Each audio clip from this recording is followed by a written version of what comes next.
Hello Redditors, welcome back to Tales Against Humanity. Now, let's get started.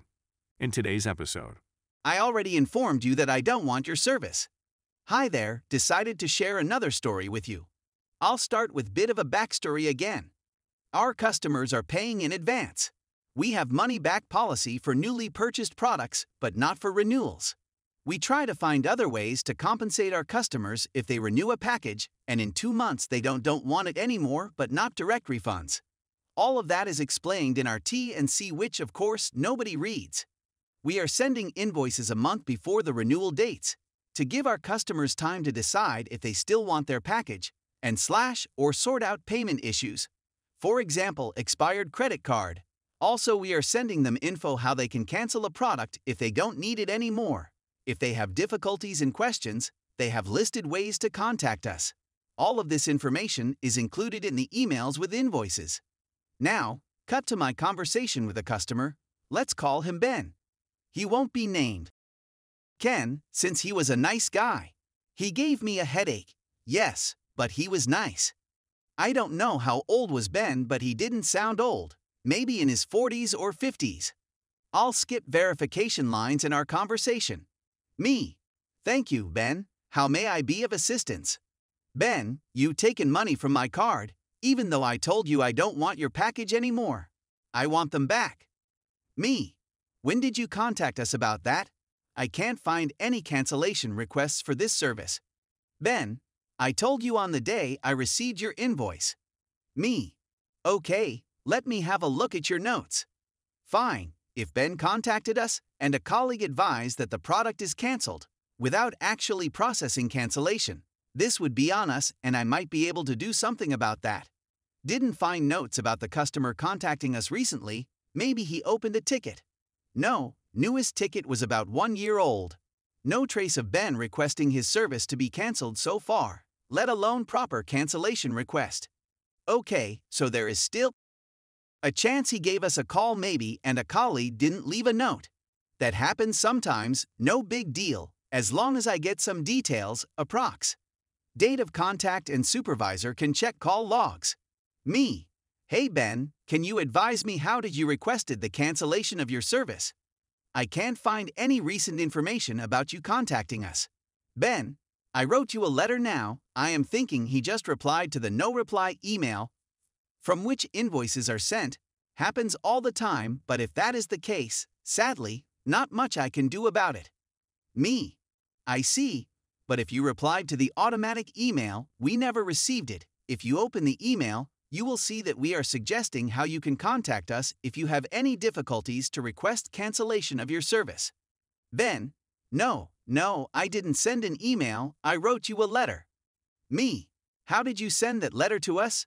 Ben, I went to the post and sent it to you head office. Somehow I convinced Ben that this is not proper cancellation request. Advised him what to do for future references to not end up in that situation anymore, since he had other services with us, which he still needed for the time being. We finally canceled the service properly, but I don't quite remember what happened with his payment, and if we made an exception to refund him, or we credited another service instead. And that's the story how we've been sent an actual letter, written on an actual paper and sent in the post office, in the middle of pandemic and everyone working from home, I might add. And how Ben managed to bring back all of the childhood memories of a random phone support agent and to make her think for a while how much times have changed, until the next call at least. Story 2. The day I discovered my contribution to the manual. I was reminiscing with an old colleague of mine, and he reminded me of his favorite story about me. In the early 2000s, SIP devices were becoming all the rage in the communication business. I was tasked with installing a largish phone system of about 400 handsets and 8 conference phones. The conference phones were Polycom IP4000s. It's telling that I remember the exact make and model here. Those 8 phones consumed nearly 40 hours of my life figuring out how to make them work. At least 10 of those hours were calls to tech support for both the phone system support and the device support. There were integration guides, but they were very sparse on detail. My main sticking point was dialing out from the device. All dialing patterns needed to be designed, and the default did not allow for prefix digits like a 9. Once I got it all figured out, I wrote a very detailed description of my working dial plan. I added my notes to the resolution for the tickets I made and called it a day. Fast forward a few years and I'm working with my colleague on another install. Again, we have SIP polycoms and I am dreading it. This time though, when I was reading the integration guide, there on the last page, word for word, including formatting, are my resolution notes from the earlier install. I was both elated and offended, but mostly proud. I'd never had my work validated so effectively before, and it still remains a proud moment. Edit. I got curious just now about what I did in the interim between my challenge and when it was added to the manual. Then I remembered a tech support site I used often at the time. I found my thread on there and I suspect this is what I used for reference. I don't know the rules about linking to external sites, so if it is not allowed, let me know. Story 3. In a tiny house, in a tiny village, there lived a man with a beard. One fine day, while attempting to work, I got the call we've all gotten. Mom was in an absolute tizzy because her computer didn't work. Odd. My retired mom loved to click all the things as moms do, and had gotten one of those viruses that locks your computer for security violations or something, with a dire warning to call Microsoft at the number provided. Sadly, she actually called the number and listened to the pitch in broken English. Happily, once the guy at the other end started demanding a credit card number, she finally got suspicious and hung up, despite her mortal fear of appearing rude, and called me. However, she had recently moved to a farm several miles from her remote ancestral village, at least 4 hours away from me, and there was no way this was something I could coach her through without tears on both sides. Man, I would give $100 to get out of this predicament, and thus the light dawned. Mom, on the tiny road to your remote village, there should be a little house with a sign outside saying computers or computer repairs or something like that. Do I guess correctly? Yes, I've seen something like that. Good, there's one in every village, even yours. Okay, here's what you need to do. Take your laptop, along with the power adapter, to this house tomorrow morning. Inside that house will be a man with a large beard. Wait, how do you know he has a beard? He will have a beard, trust me. The bushier the better. Anyway, give this man your computer, and tell him exactly what happened, and ask him to fix it. Oh gosh, I'm so embarrassed. That's okay, he's heard it before. But it's very important that you do not lie to this man. Answer his questions if he has any. If you don't know, that's fine, just say you don't know. He will probably seem a little gruff and grumpy, but don't worry about that. He will grunt and tell you to pick it up in a day or two. He sounds mean.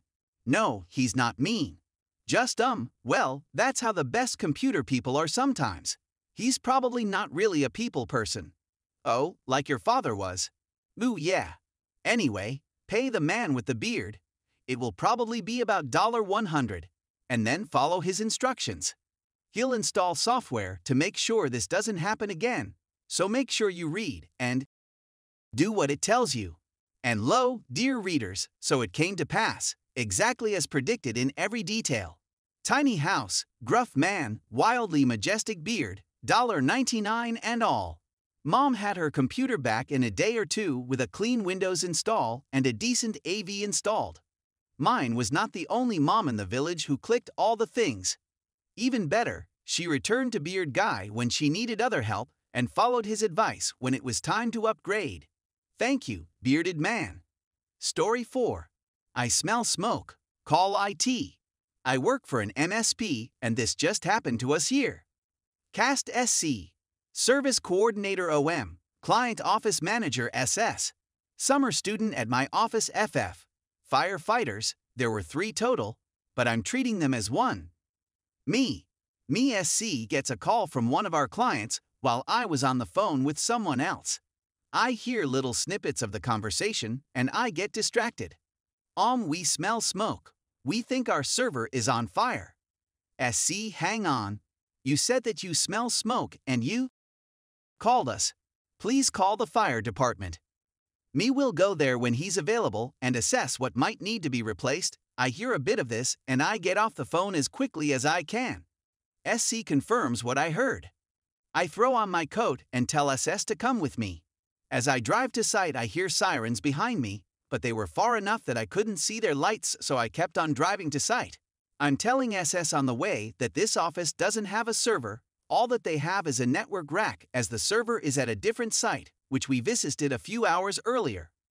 My office is a little closer than the fire department and got there first and head in. I'm sniffing as I'm heading down the hall towards their network rack. SS is looking at me funny. I can smell something, but not the usual magic blue smoke of burning electronics. It does smell electrical. I immediately head to their network rack and can't see anything strange. The smell is definitely coming from somewhere in the area. No smoke or visible flames, so I check all the devices and nothing seems to be warmer than usual or looking funny. I found nothing, so I start looking around to try and find anything that could be emitting the smell. FF arrives at this point and is holding a thermal camera. He's sweeping around everywhere and can definitely smell the smell. He went up and down the network rack with the camera and sees no strange thermal readings. We open a door to the rear exit of the building, which is next to the rack, and the smell got worse. That's when we see one set of fluorescent lights completely off, and half of another set in that is flickering badly. We all searched through all breaker panels and couldn't find one to shut off those lights. OM calls the landlord and they have no clue if anyone is able to come. With the holiday on Monday here in Canada, many do take extra holidays.